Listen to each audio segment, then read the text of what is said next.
Hello, everyone. Welcome back to Plotlines. I'm your host, Connor. And before we get to the episode today, please like, share, and subscribe if you like what we're doing here at Plotlines. And please, if you're interested, join our Discord server. We're building a community to discuss all the topics that we talk about on this channel, from books and movies to theology and anything Catholic. So please consider joining the Discord and helping us to grow that community. And today's guest to discuss his latest book or books about hyperpapalism is Dr. Peter Kwasniewski. Word from our affiliate, Bishop Sheen Rosaries. You've probably worn through the chain of your cheap plastic rosary. Other rosaries simply can't stand up to the wear and tear of everyday life. Bishop Sheen rosaries are made of solid metal beads and paracord to withstand any condition, and are backed with a lifetime warranty.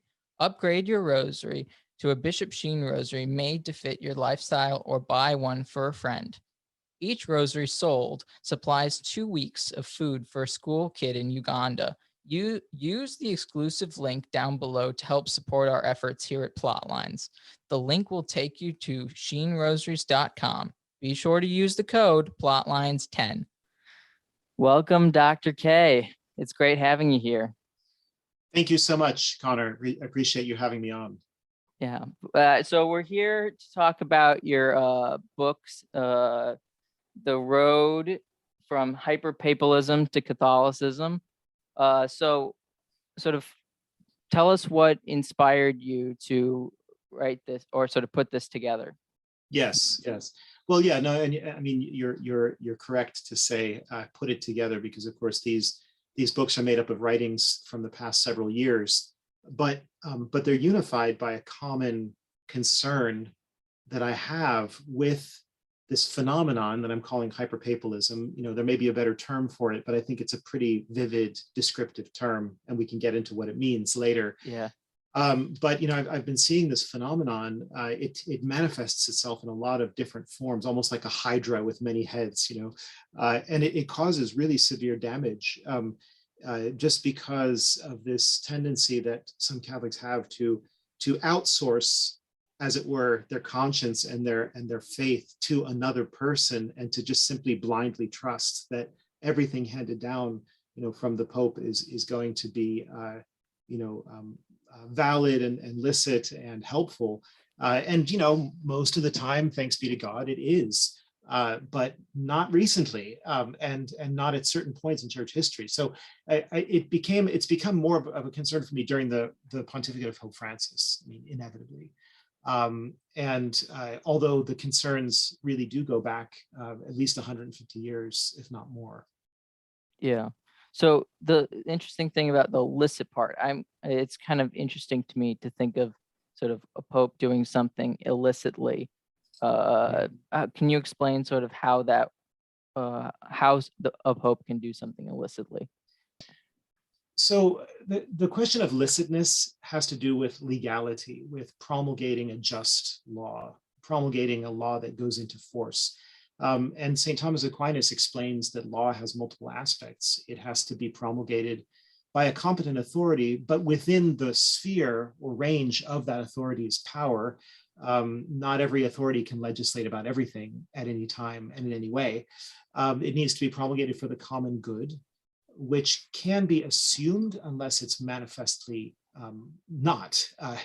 And then, you know, it needs to be actually duly promulgated, which in recent years, there's been so much chaos in canon law, and with documents being promulgated in one language, but then released in another language. And I mean, that actually there are real questions about just simply, is a law promulgated at all? And so, you know, all of these aspects come into play. Just because the Pope has universal jurisdiction doesn't mean that he gets to legislate anything he wants. And this is actually clear from church history, from times when people have resisted things that popes have implemented. Yeah. So before we get too far into sort of the subject matter, where where do we send people to buy the book? Yes, it's published by Aruka Press of Waterloo, Ontario, but it's available directly from the publisher, and there's a discount on the 2 volumes. It's a 2-volume set, but it can also be purchased from Amazon, any of the Amazon outlets, from Barnes and Noble, the usual suspects where you can get books. Awesome. So it's interesting. So there are a couple things sort of in the news just as of late with the Vatican. The Vatican has started to intervene in a diocese in southern France, Fréjus-Toulon, as well as the restricting bishops' abilities to make religious, is it religious orders or religious Yes. communities by themselves, which I understand that they've always had that ability to do so. So it's even just now there's such a dramatic shift in the last couple of weeks. Yes, right. And of course, as you know, not too long ago, there was a bishop in Puerto Rico who was removed against his will, with no process and no charge placed against him, except that he wasn't, in lockstep with the other bishops of Puerto Rico, which is not a reason for removing a successor of the apostles from his office. So yeah, so these are what we're looking at here is very simple. It's a power grab, a centralization of all authority in the hands of the Pope, contrary to this rhetoric about decentralization and synodality. The bishops are true successors of the apostles. They're not vicars of the Pope. That's what Lumen Gentium says, right? But that's not at all the policy direction that we're seeing right now from Pope Francis. Yeah, it seems to me that sort of comes into play when people don't do what you want them to do.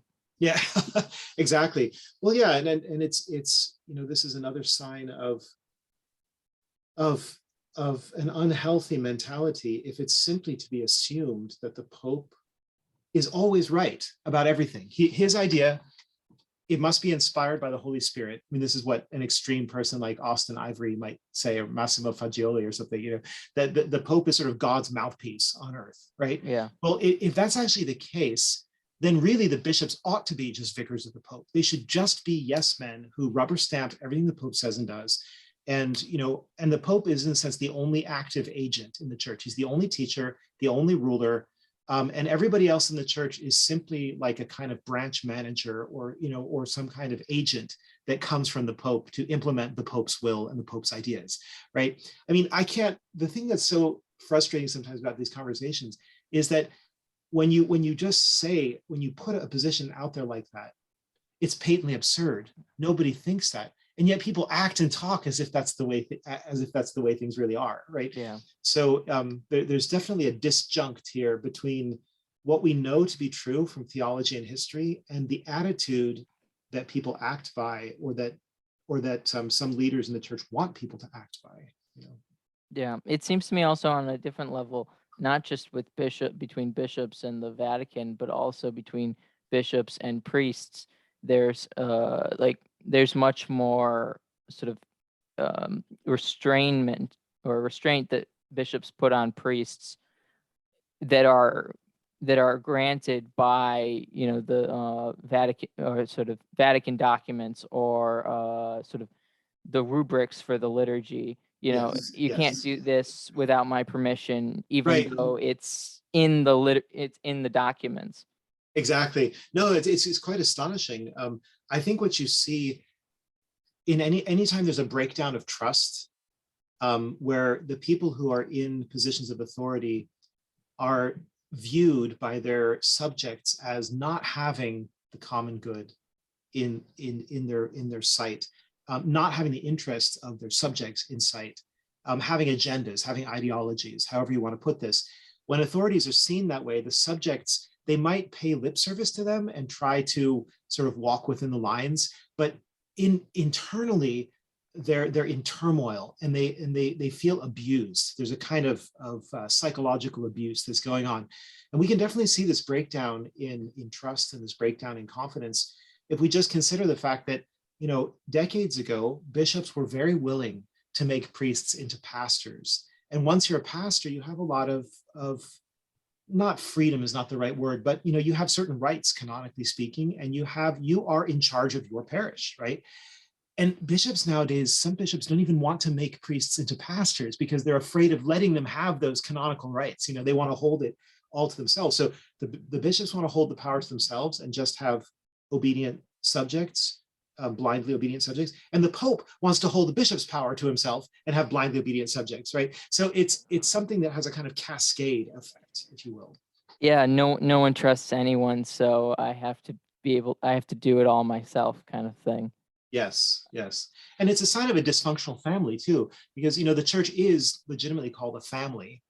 And there's a father in a family, and obviously there are all kinds of ways for families to go sour, as it were. But in a healthy family, although the father and the husband is in charge and has God-given authority, he knows better than to act like a dictator, act like a tyrant, and just lay down his law and demand instant and immediate obedience from everybody without any discussion. No, he'll talk to his wife. He'll consult with her. He'll work out a common strategy with her. He'll actually let her persuade him sometimes. He'll give the children, especially as they get older, a certain amount of freedom as long as it doesn't involve sin. He'll try to work with people as individuals and as mature and responsible people as they get older. We would call it a dysfunctional family if a husband and father acted like a domestic tyrant, right? And so this is a problem in the church when you have this kind of family dysfunctionality, then writ large, as it were. Yeah, I didn't know that the bishops are no longer wanting to make pastors. I always thought that was a default thing. I always thought that was just if you were in charge of not in charge, if you were placed as the senior member of a group of priests at a parish, then you were the pastor of that parish. No, you actually have to be appointed a pastor. Interesting. Yeah, And otherwise you can be what's called a parochial administrator. And that means that you're effectively in charge, but you don't have the office of pastor. it also, pastors, even when they have rights, bishops are willing to violate them, and it doesn't seem to me that the courts really care to deal with that. Yeah, that's right. There was actually quite an alarming example of that with Father Edward Perron in Michigan, in Detroit, which has been written about extensively by Janet Smith at Crisis Magazine. It's a scandalous story of maltreatment of a cleric. Yeah, there was one in Illinois as well, Father James Parker as well. So it seems like it's sort of all over the place.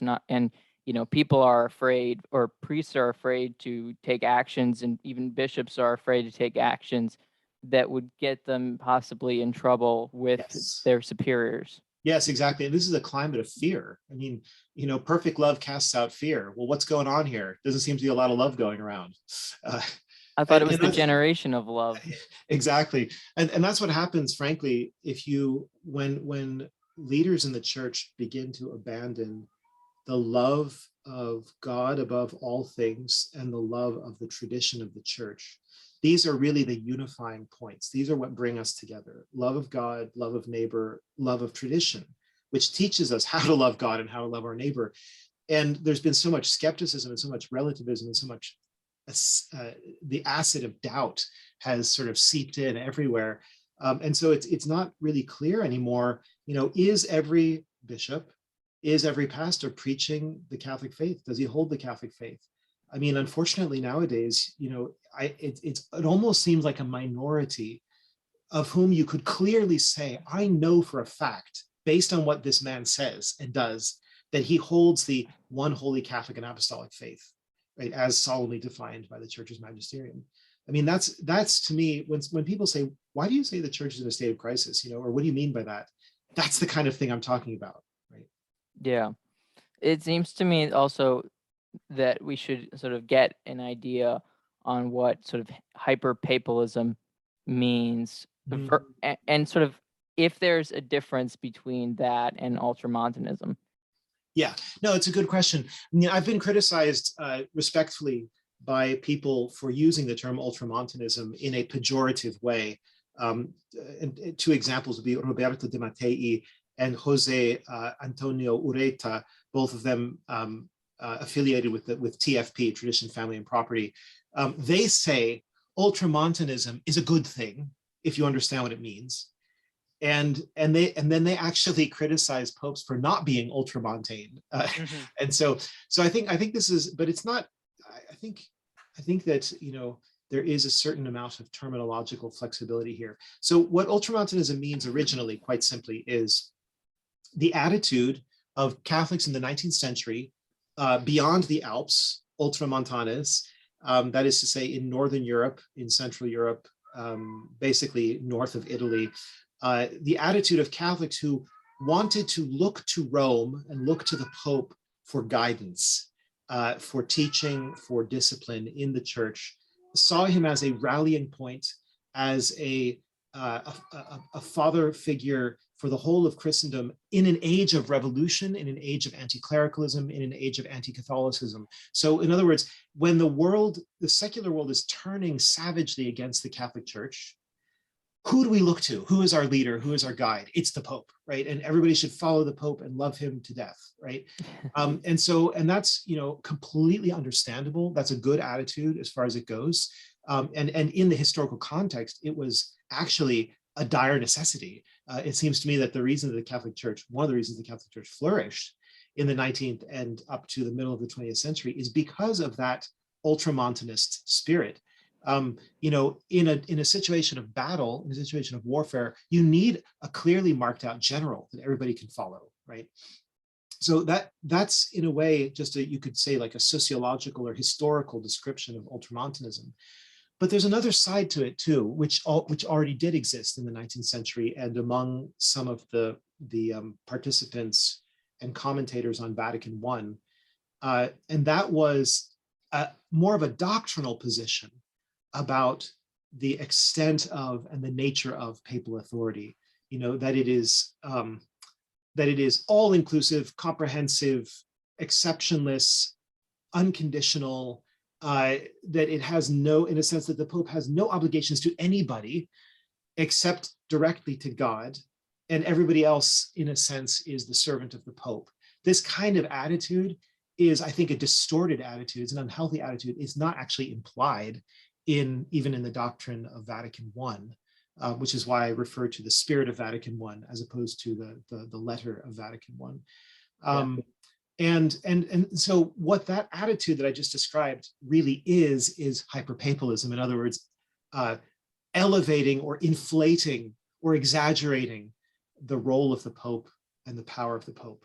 And so in a way, I guess what you could say is hyperpapalism is the distortion of ultramontanism, or it is the exaggerated version of it.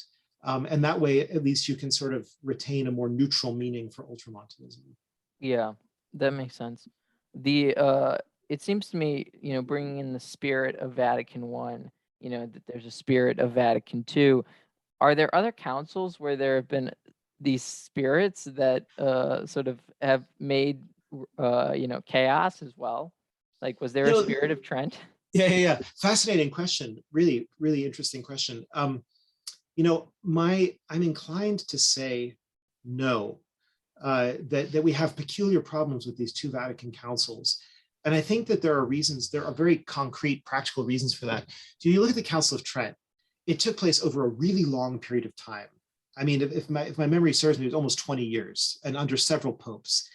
And so it was a very slow, almost painfully slow council that took place in fits and starts. You had many theologians contributing to it, many bishops, slowly building up a consensus around the traditional Catholic faith that was already being taught by all of the theologians. The theological schools had their disagreements about nuances. The Thomists and the Scotists would fight about things. But in terms of like the level that you might call bread and butter Catholic catechism, right? There was a profound agreement about what the Catholic faith was. And the Council of Trent, like a bunch of blacksmiths, they hammered out carefully canons and decrees and anathemas, right? Here's exactly what we hold. And if you don't hold that, you're condemned, right? So when you have that kind of council, there's a kind of crystal clarity to what it produced that is the result of all of that labor under the Holy Spirit. And this is why the Council of Trent, it was not easy to implement the pastoral reforms that the Council of Trent wanted, of course, but it was relatively easy to implement the dogmatic teaching of the Council of Trent. I mean, there it was laid out in front of you in black and white. And so there wasn't really this wiggle room that was left between the council and the council fathers, what they said afterwards about what they said, how it was interpreted. There weren't these sort of large gaps that you get between, especially Vatican II, its documents, and what the Periti wanted, and how it was then manipulated and distorted and run with later on.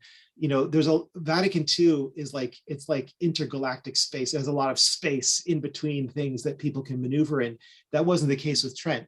With Vatican I, the problem is not so much a problem with the documents or with the people at the council, but it's just the very incompleteness of the council. The fact that it met for a short time. They had a pretty big agenda. They had lots of interesting things they were going to talk about that they never got to because of the Franco-Prussian War that just violently interrupted the council. And suddenly everybody was scrambling, and all they had passed was 2 decrees. They passed Dei Filius and Pastor Aeternus. And if you look at those documents, they have the same crystal clarity that the Council of Trent documents have, because, hey, that's the way the Catholic Church worked all the way until the middle of the 20th century. And so it seems to me that there was that room with Vatican II for taking an incomplete articulation of ecclesiology and then running with it as if and exaggerating it. So I think that there is that definite possibility right there. Yeah, just to give people a bit of an understanding of how long the Trent lasted, there were 2 English bishops that were at the different sessions. One there was, but they were never at the same time. One was at the first session, and then he died by the time the next session began, and then a completely different bishop was there. And it was both times it was in between sort of the destruction of the Catholic Church in England.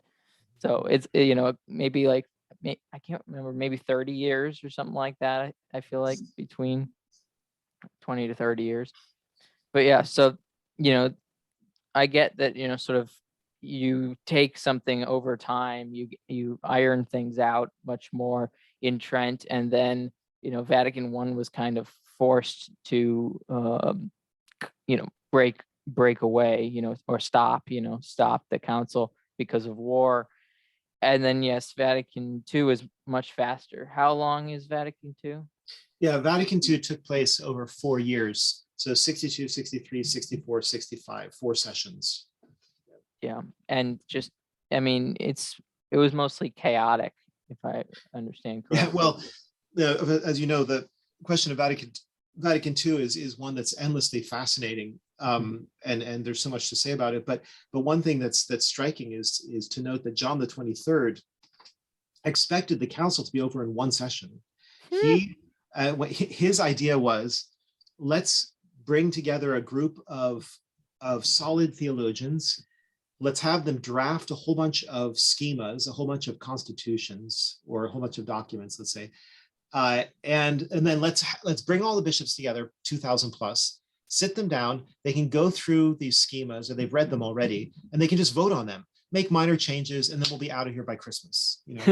That's what he really thought was going to happen. Wow. And as we know, it certainly didn't happen that way. Almost all of those schemata, actually all of them except for Sacrosanctum Concilium, were thrown out, binned, almost at the beginning of the first session.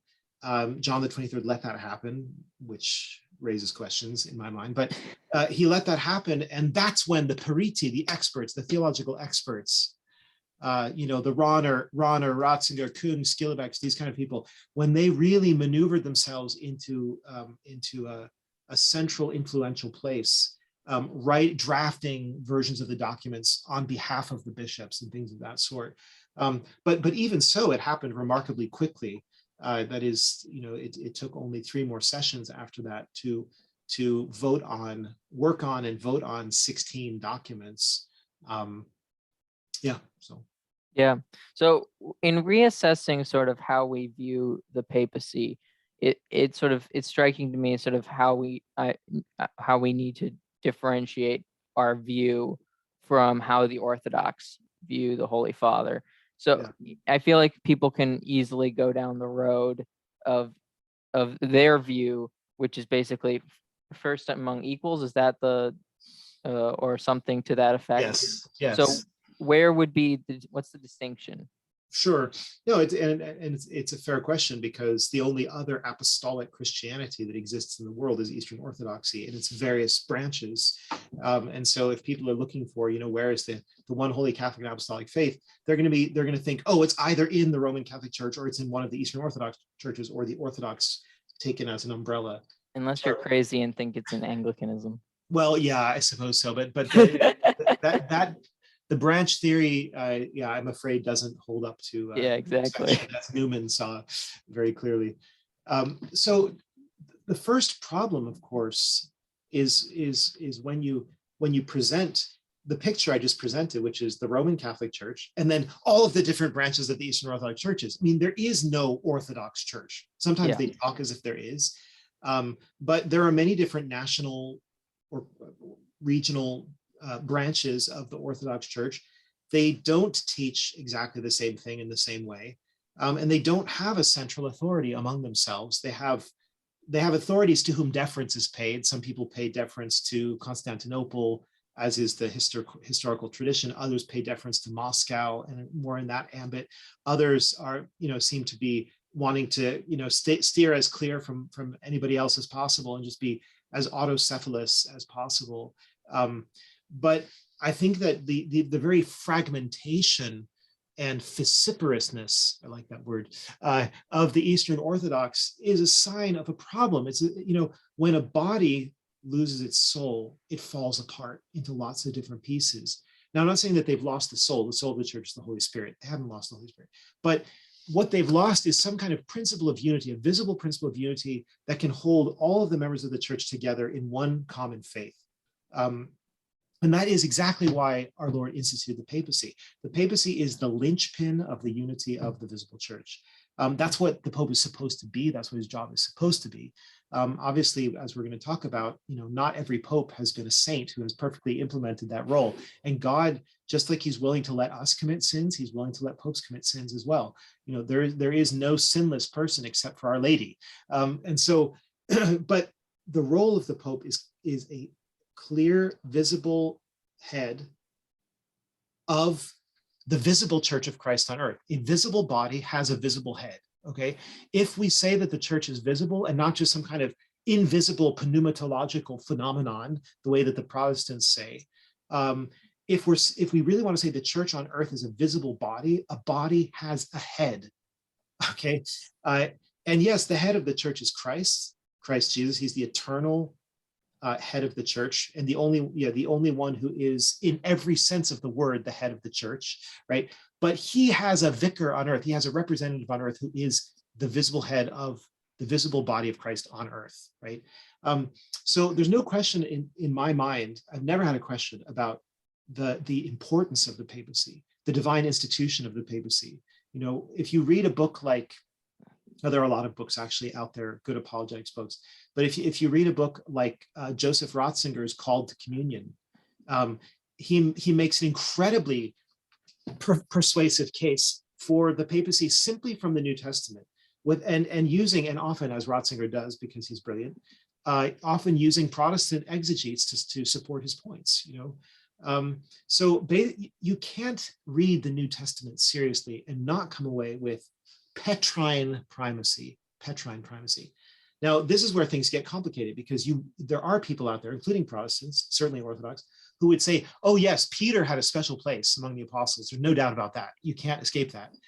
But that doesn't mean that his successors have a special place that is exactly like his or analogous to his, right? All it means is that when the church was in its foundling period, it was vulnerable and needed a strong leader. Okay, Peter was that leader. Christ put him there. But once the church was established and there were local churches all over the place, every one of them had a bishop, and that bishop represents Christ in the local church, and that's all you need. And there you have Orthodox ecclesiology, right? It's the local church with the bishop that's the visible church. And so you have a kind of communion of local churches, and that's what they call the church, the Catholic Church. This seems to me historically and theologically incoherent. It's historically incoherent because already in the first millennium, there are many examples of disputes in the church, serious disputes, that found their way to Rome. Why? Because the parties in the dispute realized we need somebody above us to resolve this. And who is it? Everybody naturally goes to the successor of Peter. Everybody naturally goes to the apostolic see in Rome. There's no, and this is why you have, say, at the Council of Chalcedon, right? Peter has spoken through Leo. Leo wrote the tome of Leo, the letter to Flavian of Constantinople, and everybody at the council hailed him. The Eastern bishops hailed him as Peter speaking through Leo, right? So when you see cases like this, you realize, okay, Peter, the successor of Peter, the vicar of Christ, has some special role to play in upholding and defending and promoting the unity of the church, right? And that's the theological side of this, right? Theologically speaking, you cannot have coherence in a body without a head that is at least able to be a court of final appeal, right? And is at least able to condemn in a definitive way a certain heresy, like let's say Jansenism, right? It's going to be necessary if bishops themselves can't get their acts together and can't agree unanimously among themselves what to do. There needs to be somebody, the bar of judgment before whom Jansenism can come. And the Pope can say, this is erroneous, or he can censure particular Jansenist propositions and say, these are not compatible with the Catholic faith, right? So history shows us, and theology demands that there be a Pope, right? Yeah. So it's interesting. I was thinking about it. Why doesn't the Orthodox ever make the argument that Antioch should be the see? Or why wouldn't they just say, oh, we have Antioch, so we don't need Rome? Well, I mean, so I guess I would say two things. One is that in the ancient church, as you know, metropolitan archbishops had a really important role. And in fact, local church councils, synods, did have a really prominent role to play. And if Pope Francis and the people and his party really believed in synodality, then maybe we could have an interesting conversation about the value of it. But what they mean by it is something totally different. In the ancient church, though, the bishops of a given region would gather together on a fairly frequent basis, every so often, under the guidance of the metropolitan, and they would discuss their doctrinal and disciplinary issues, right? And they would make decisions for their own region. That actually makes a lot of sense. That's a model. It's not an Episcopal conference, note. It's not a permanent bureaucratic body that is releasing document after document and policy after policy. It's not that at all. It's an occasional synod where the individual bishops, who are the definitive authorities and teachers in their dioceses, come together and they agree on things, discuss things, resolve things, and then they go off and implement them in their own dioceses. So it's not at all like an Episcopal conference. So really, you don't need to appeal to the Pope if you can deal with things on a lower level. This is the principle of subsidiarity at work.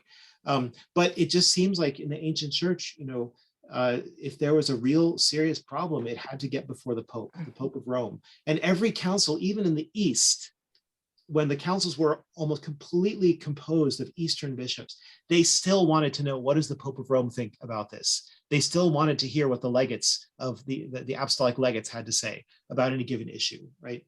I think that just shows the importance of the See of Peter, of the See of Rome. Yeah, and sort of my more question is like, did they never make an argument that it never moved or something? Oh, I see. I see, because Peter was in Antioch. Yeah, that's kind of what I No, mean. no, I'm not aware of anybody who ever made that argument, because everybody knows that Peter left a bishop in Antioch and went on to Rome, where he died empurpled with his own blood. And that's where Peter planted his definitive apostolic see, was in Rome. And so if you look at the texts in say the Festal Manion, I believe is what it's called in the Byzantine liturgy, you look at the texts for St. Gregory the Great and St. Leo the Great, these are over the top, as Byzantine texts are, in a delightful way. They're just over the top hymnographies praising Gregory and Leo as the mouthpiece of Peter and of the Holy Spirit, and so on and so forth. Right? So there's no doubt in their minds that popes have this crucial role. The problem, of course, and we can't really turn this into a whole discussion on Orthodox, but the Sure. problem is that at a certain point, they think that Rome and the West in general, the Latin Church, went into heresy. They claim that, at least, that they claim that they believe that we went into heresy. Although I've never actually seen any good evidence for it. And so from that point of view, then they can actually say, well, the Pope can't really do his job anymore because he has actually separated himself from the Orthodox Church, right? So they certainly have a view in which the prerogatives or the privileges that Christ gives to Peter are either they don't transfer to his successors so that the successors can fall away even definitively, or they transfer to them, but it's still possible for popes to teach or to accept heresy. And that obviously is where Catholics of the Western, well, let's just say Catholics, Western Christians, that's where we disagree, of course, completely with the Orthodox. We hold that a pope is not capable of definitively teaching heresy. But of course, short of that, I argue anything goes, anything can happen, right? And that's exactly that's exactly what my books are going into. Yeah, and you point out in the book many times, just the different ways Pope Francis has sort of inched up to the different points of of either heresy or just confusion and at least bad judgment. Yes. Yes. What Pope Francis hasn't done, and really what no pope has done since, arguably, Pius XII.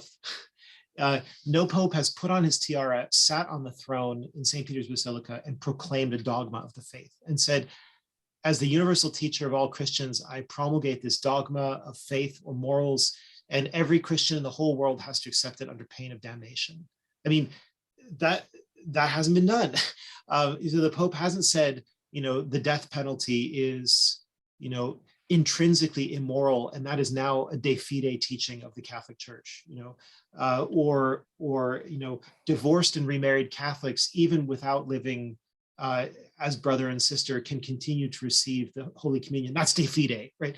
No, he hasn't said anything like that. What he's done is he's just floated one strange idea after another, one ambiguous interview after another, one low-level contradiction after another, and that has sown tremendous confusion, right? It's sown tremendous confusion.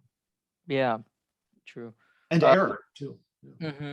Yeah, so it seems to me, or sort of, you've mentioned sort of two really great popes, Pope Leo and Pope Gregory, both known as the Greats. Yes.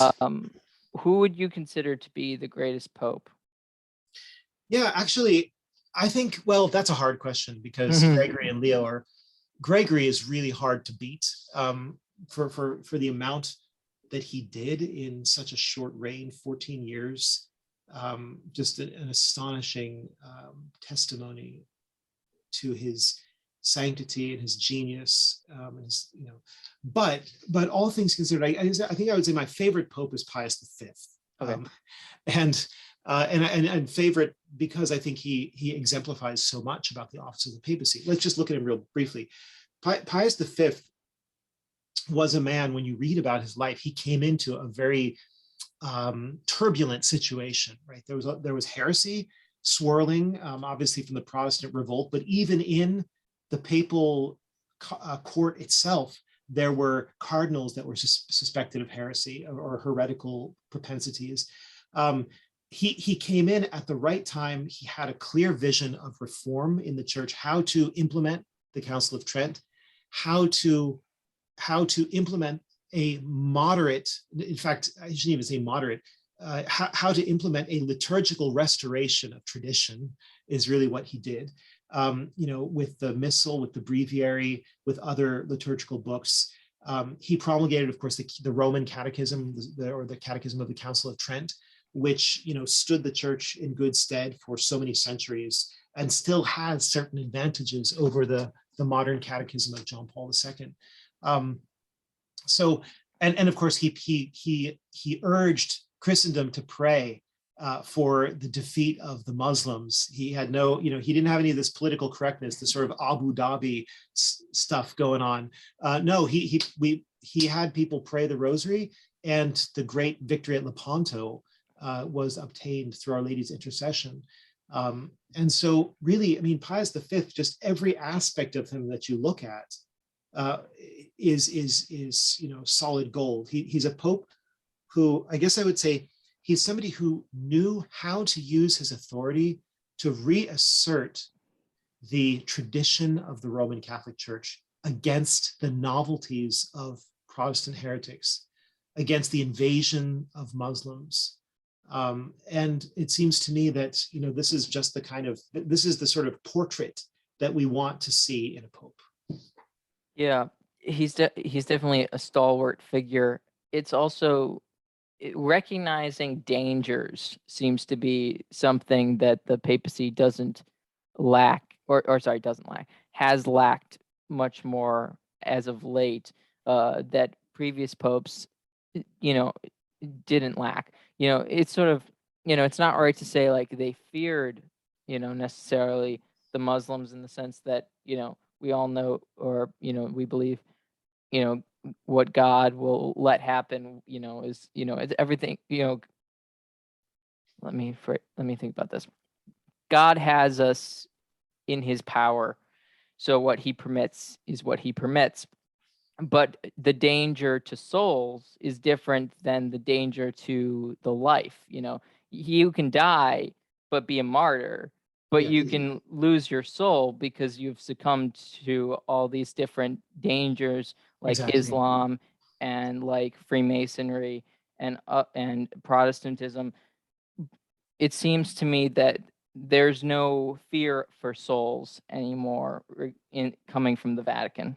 Yeah, no, I think that's absolutely true. I mean, you can see the difference if you look at how all the earlier popes, and really, okay, so sometimes traditionalists like myself, we're accused of setting up prior popes against the current pope.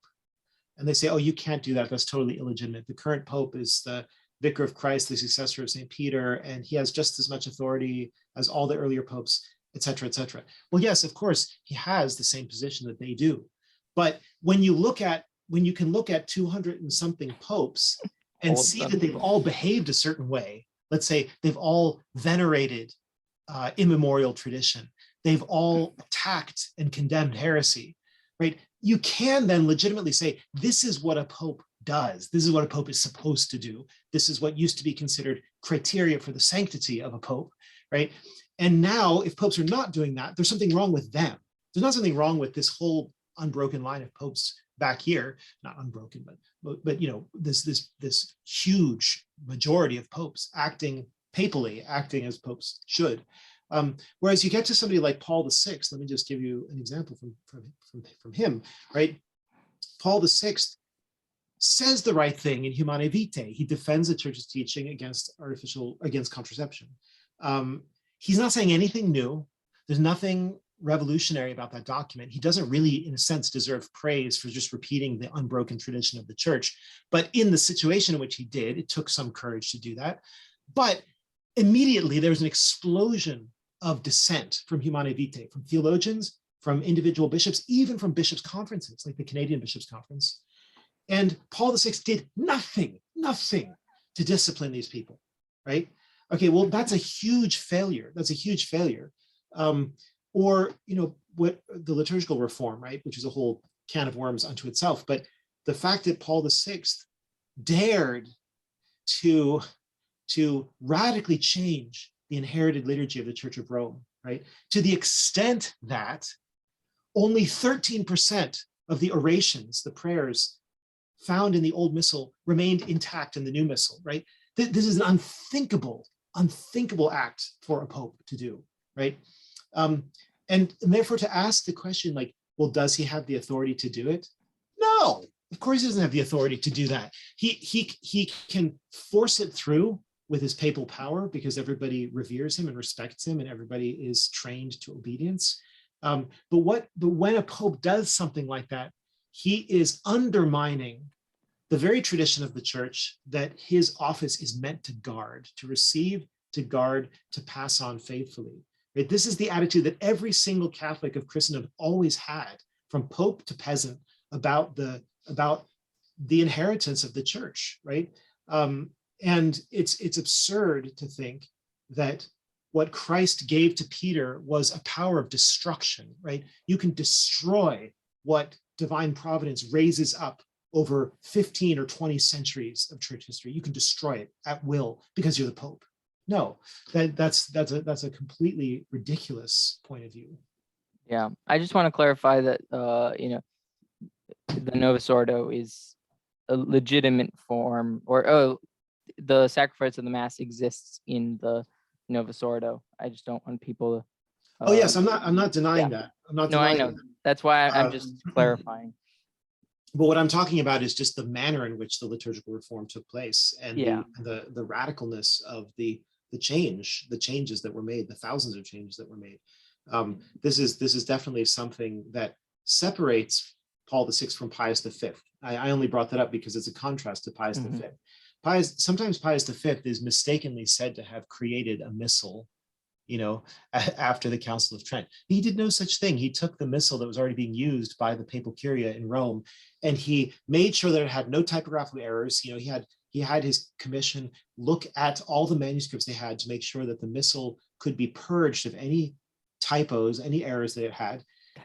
He made a few slight decisions, like incorporating the prayers at the foot of the altar, incorporating the last gospel into the missal, right, which is an enhancement, an augmentation of the missal with practices that were already quite commonplace anyway, devotional practices.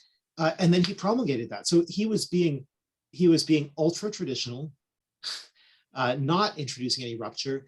And the only changes he made were in the direction of augmenting or enhancing divine worship, which is exactly what popes ought to do. If they can think of a way to enhance the glorification of God and the edification of the people, then go for it, try it.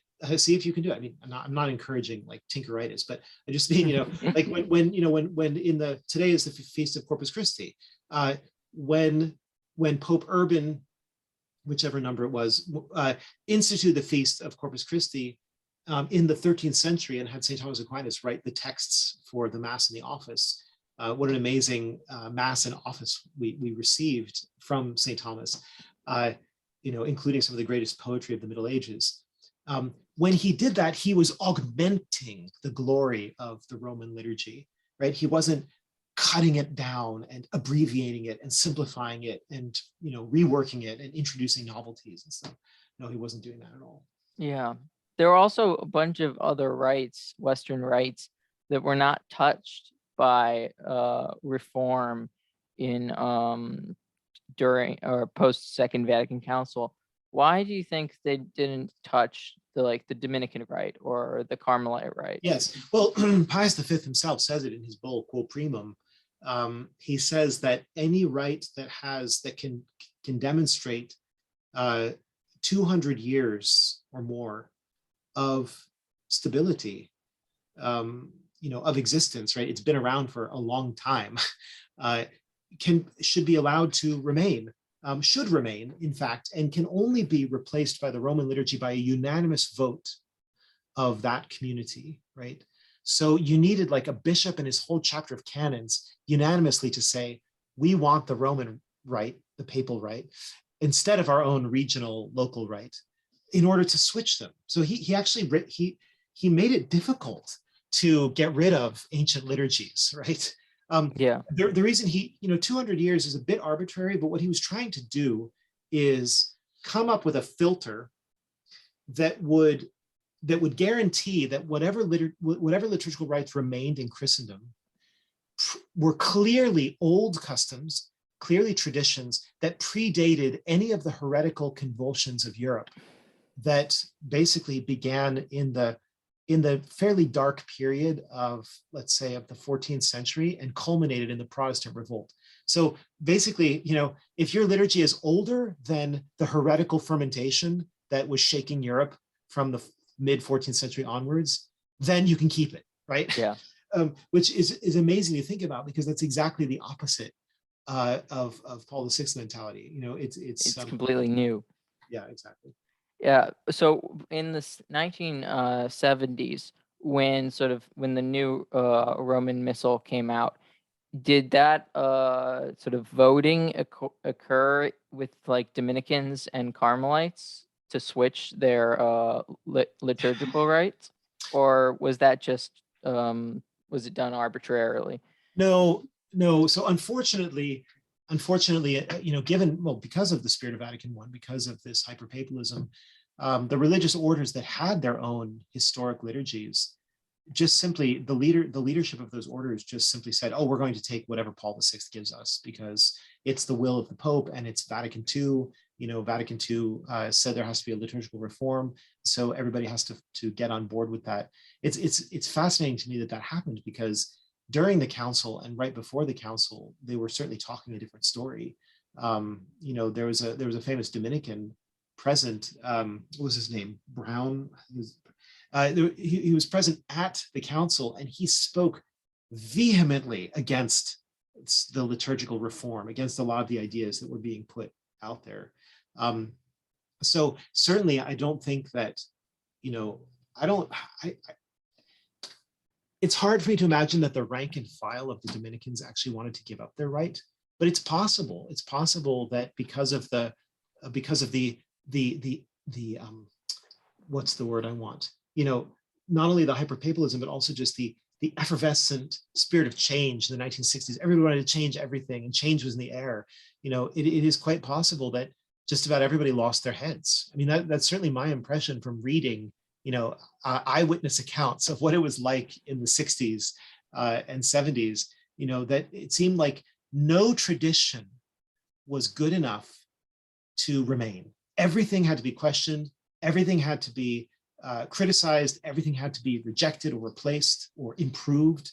There was no attitude of respect for tradition anymore. And I really think that what that shows is, if you respect for tradition, reverence, veneration for tradition is a defining element of the Catholic spirit.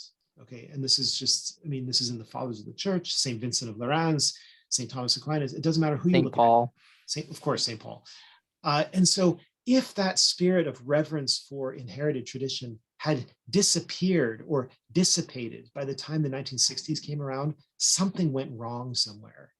And that's one of the things that I'm trying to put my finger on in these books. What exactly happened such that people could, in a sense, chuck out something like the Roman canon. I don't mean officially. I mean, it's still there in the new missal, but that people could effectively say, this is the only anaphora, the only Eucharistic prayer that we've ever used for, at least for, let's say, for 1500 years or more. And now we're just going to stop using it as if it never existed, and put in its place something that was invented by a few scholars, at a cafe in Trastevere. I mean, it's when you see something like that, you think, okay, there is some problem here that we need to analyze and get to the bottom of. Yeah. Is there something we can learn from Eastern Catholics regarding how sort of, it seems to me their liturgy didn't change as much, even though some liturgies have been Novus Ordoized, I think, in some I think maybe the Maronites I heard. Yes. But as well as Syro-Malabar, I think they had sort of something similar happen. But it seems to me that at least the Pope Francis kind of talks out of both sides of his mouth. Mm-hmm. He wants the East to somehow go back to their traditions but is unwilling to let the West do any such thing.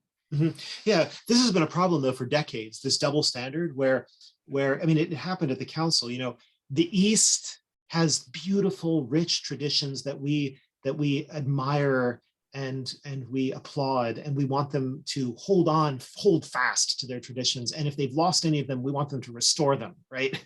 That's what they say about the East, and then they go and do the opposite with their own tradition, with our own tradition in the West. Right? I mean, Ad Orientem is a great example of that. There's no question in anybody's mind that in the East and in the West, we've all worshipped facing East for the Eucharistic sacrifice. You can find that's not even a doubt anymore. All the scholarship has demonstrated that. I mean, isn't it assumed in the even in the rubrics for the Novus Ordo?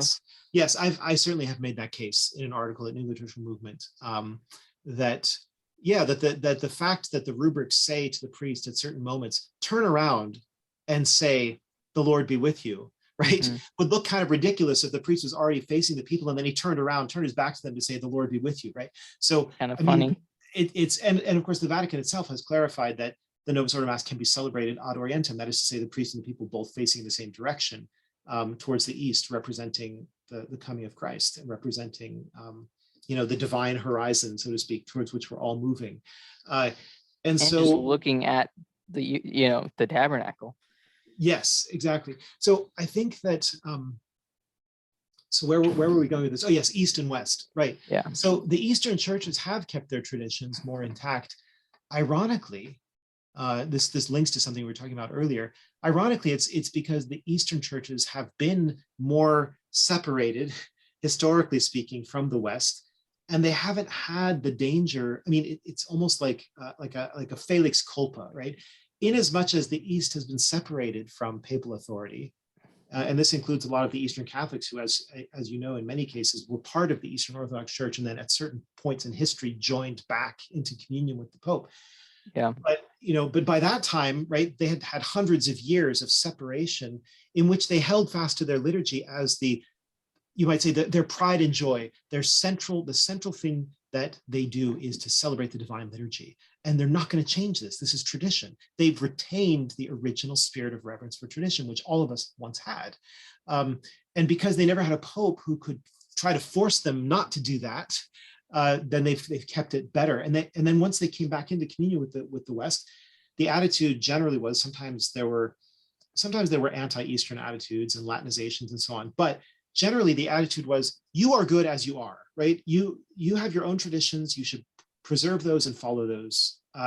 Well, really, if it's sort of like physician, heal thyself, we should follow the same advice. We should give ourselves the very same advice that we're giving to the East. Exactly. It's completely opposite when the Vatican is dealing out everything else to the West. It's the complete opposite. Yes. Instead of sort of follow the dominant culture, because in the East, that's kind of what the thing is like the Western culture sort of just has expanded so far reaching in many places that in the East, I imagine, is still very much affected by Western culture. And so to de-Westernize is to become less sort of modern in some ways, but to sort of but I guess it seems so weird to think of demodernizing the West, because it doesn't even almost seem like there is a West that people can visibly see that is demodernized. Yes. Yeah. Well, I mean, so you're talking in a way about the phenomenon of just what is the Western world.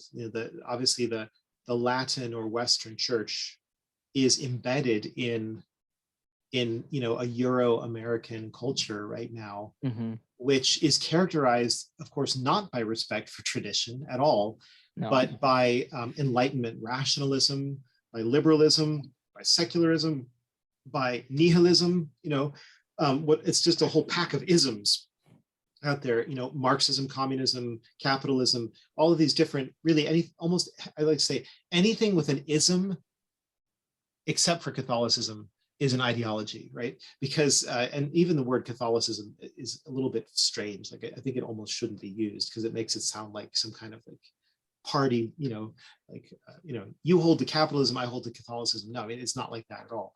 It's English words are weird.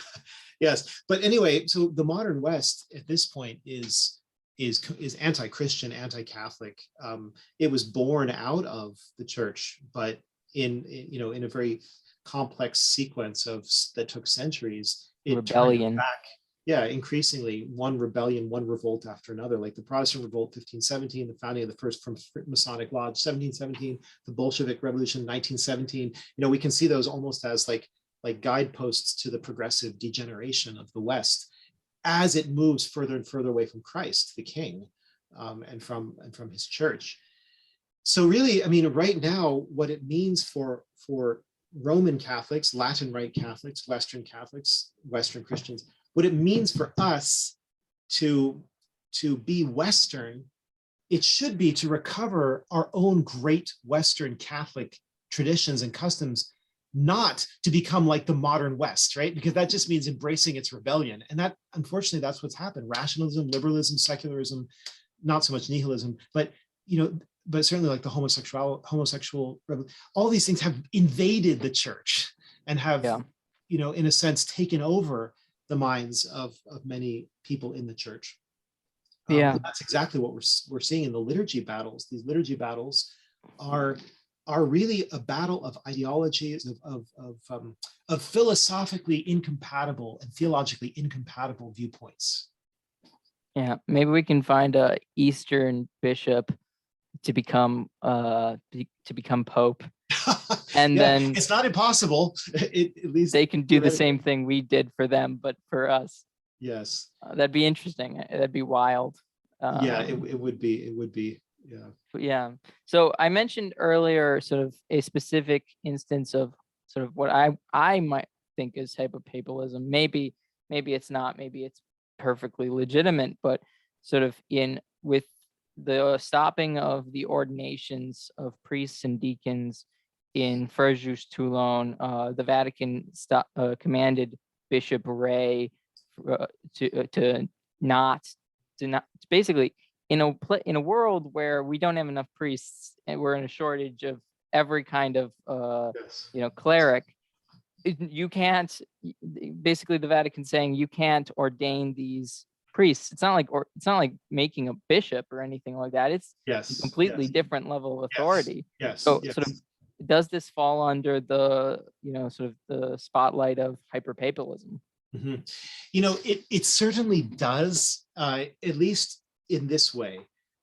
So I'm not sure if I could claim that the Pope does not have the authority to stop a bishop from doing something like that, if he really believed, if he believed on legitimate grounds that something weird was going on in that diocese. Like that bishop had become Lutheran and he was only ordaining heretics or something like that. So I don't want to say no, it's never possible for a pope to forbid a bishop to ordain clerics. But it does seem to me it's the attitude of hyperpapalism that we're seeing when a bishop who in all kinds of ways seems like a perfectly competent bishop, a believing Catholic, a serious, enthusiastic bishop who actually has a lot of great things going on in his diocese. I mean, I'm not going to say he's a model bishop. I mean, who knows exactly what that looks like nowadays, but he's certainly, exemplary in many ways. For the Vatican, actually, there were 4 dicasteries at the Vatican that apparently discussed the situation of this diocese.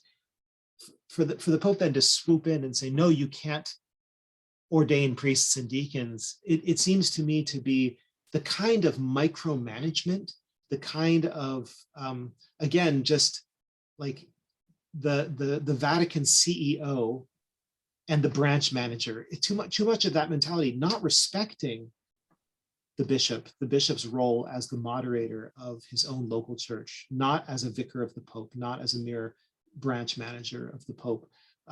Vatican II itself says, I actually have this passage printed out. This is quite remarkable. Listen to this, Lumen Gentium number 27.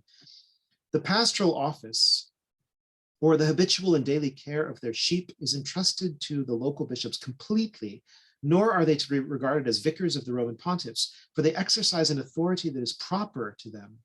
In virtue of this power, bishops have the sacred right and the duty before the Lord to make laws for their subjects, to pass judgment on them, and to moderate everything pertaining to the ordering of worship at the apostolate. That's pretty strong language right there. Yeah. So I think we can say that what the Pope is doing is extraordinary and doesn't seem to be warranted by the situation. And we can definitely see that with Bishop Torres, Daniel Fernandez Torres. I mean, that is a complete absurdity. That's The Puerto Rican bishop. yeah, exactly. And similarly, sorry. Similarly, the decision to remove from bishops the power even to erect a public association of the faithful in the diocese. I mean, that almost made my hair stand on end when I read about that, because that's like now like, oh, the bishops, they're so incompetent, they're so incapable of discernment that we have to hold their hands. Oh dear, poor little bishop, you must have stubbed your toe. Let me hold your hand so you can make decisions, good decisions for your diocese, because you're too stupid to make them otherwise unless the Pope holds your hand. No, I mean, it's ridiculous. Yeah. And why is this happening? It's happening for the simple reason that the Vatican hates right now, the current regime of the Vatican hates the resurgence of tradition that is happening all over the world, right? That priests, seminarians and young priests, they want to wear the cassock again, right? The garb of the clergy, that they're interested in Latin and Gregorian chant and incense and ad orientem and, God forbid, the traditional mass that the church lived with, for 1,500 years or more, right? How could they? Yeah. So, I mean, that's what this is another one of these power grabs that is unjustly depriving bishops of their own oversight for their diocese in order to support a certain agenda. So yeah, I do think these are perfect examples of hyperpapalism. Yeah. In your second volume, you really just bring the reader along on sort of this buildup of all these different terrible instances of sort of whether not necessarily within the power of the papacy, but just sort of a poor usage of the power of the papacy at the least. And it can be a bit depressing, I gotta say. It's and it I mean it's disappointing when that's sort of what you're dealing with. Yes. But, and so you mentioned like the second volume. It's the reason I put this work in 2 volumes, and you've read them, so you saw this yourself. Is that the first of all, if I put them in one, it would be a really gigantic book, and I find that as a reader, and I think most people feel this way, it's kind of discouraging or forbidding, or almost like you get a book that's 600 pages long and you don't even think you can ever read it and get through it. But the first volume, they really did fall into 2 separate types of volumes. The first one is more theological and spiritual about what is the papacy and what should our relationship with it be, and so on. And then the second volume is really specifically about Pope Francis in the last 9 years. And it goes, as you pointed out, step by step through different things that he's done. It looks at the Amazon Synod and the Pachamama debacle. It looks at Amoris Laetitia extensively. It looks at the death penalty, and the attempted change on the matter of the death penalty and the significance of that. It looks at the marriage and family synods, so it's the Abu Dhabi, situation document for human fraternity, right? So what it's trying to build, it's trying to show the reader, these are problematic things that have happened one after the next. They don't fit in with the role of the Pope as we can see it from history and from Catholic theology. But there isn't a reason to think that Pope Francis isn't the Pope. I talk about that a little bit. Yeah. I attempt to refute sedevacantism, and also the attitude that Pope Benedict is still Pope. I don't talk about that much because I don't actually see it as having any kind of seriousness to it. Or it's not ecclesiologically serious as a position. It does seem very far-fetched. Yeah, it might be sort of a psychological valve or outlet that, people feel better assuring themselves that surely such a horrible person as Francis can't be the Pope. It might make a person feel better to say that, but there's no basis for it whatsoever, except that, okay, so what if Joseph Ratzinger has some strange ideas about the division of the papacy into active and contemplative branches and so on. He can have whatever ideas he wants. He can think that the papacy, well, I'm not going to try to invent crazy ideas, but what then you might create another heresy. What he thinks is he's doing is not relevant canonically speaking. There's one pope at any given time. There's only one pope in the church. There can never be two popes and if there were two popes, one would be an anti-pope. There's only one pope. There's only one head of the church. There's only one vicar of Christ. And Pope Benedict said, I'm resigning. And the conclave came and the cardinals picked another pope. And everybody recognizes him as the Pope, except for this teeny tiny minority of people who don't. And basically by all the standards of Catholic theology, we must accept that Francis is the Pope. He's the one holding this office right now. But that's the whole tragedy and scandal of our situation, is that the one who's holding this office is abusing it to the great harm of the faithful. And that's what my volume 2 sets out to demonstrate, right? That there isn't a way to defend Pope Francis on these things, and we need to be clear about that. Yeah, I'm definitely going to put links in the description, sending people to where they can get the book. I encourage everyone to go out and get it. I've read the books. They're very good. They're very helpful, very informative. I especially like volume 1 just because it's, not necessarily event based. It's more, theological and more sort of looking at the whole of the papacy, which I really very much enjoyed. Really wonderful work, I would say, Dr. K. Thank you for putting it together. Thank you so much, Connor. Yeah, I'm glad that you found it helpful. And I think that, one thing you probably saw is how concerned I am about our spiritual good. My own spiritual good, your good, the good of all Catholics. We have to understand why God is permitting this trial. And one of my chapters is called something about like trials in the church, blessings in disguise. Mm-hmm. What is God trying to teach us through this? And I think it's not a simple question to answer, but when we probe that question, when we really think about what are the blessings that can come out of this crazy period we're in, the past 9 years, the post-Vatican II period in general, what is God trying to teach us?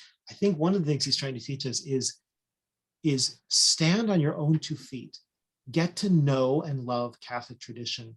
Don't be a blind robot that just does whatever the leaders are saying should be done, especially once you see that the leaders are corrupt and abusive and in some cases heretical, right? When you see this, God is sort of hitting you over the head to say, don't outsource your conscience, don't turn off your mind, don't turn off your faith, but actually be an active, responsible Catholic. Take responsibility for the faith. Use the sensus fidelium, God has made you a member of the church. He's given you his Holy Spirit. He's given you the Catholic faith. You can use it. You can live it. You can follow it. And don't make excuses for yourself, right? Yeah, I would add there just reliance on him, since it's hard to rely on bishops. It's hard to rely on the Pope in some ways. There are certain things that you're just going to have to rely on God for, especially if those said bishops and if that Pope, persecutes specifically you or specific people around you. Exactly. I mean, we all need to be sent back to our knees in prayer. We need to be sent back to the breviary if our mass is taken away. nobody can take away the divine office from us. Nobody can take away the rosary from us, right? Prayer is the most powerful weapon we have. That's what won the Battle of Lepanto. We've been spoiled. I think that's really one of the things that maybe this time is telling us, is that historically speaking, we've been spoiled, and sort of biblically speaking, in exile, not having the temple or anything like that, that didn't cut off the Hebrews or the Israelites or the Jews. That didn't cut them off from God. Yes. In fact, it if anything, it purified them, and it sanctified them. At least those who were willing to learn from it. Yeah. So, Dr. Kate, thank you for coming on and talking to us about your book. Really, again, everyone should go out and get it. So anything you want to add before we go? No, just I would just like to thank you for the opportunity, and also wish you a blessed feast of Corpus Christi. No problem. Yeah, happy blessed, or have a happy Corpus Christi. That actually isn't really celebrated anywhere very much today. I can't even think of even FSSP. I don't know if they have as much of an sort of celebration of Corpus Christi, but they move it to Sunday.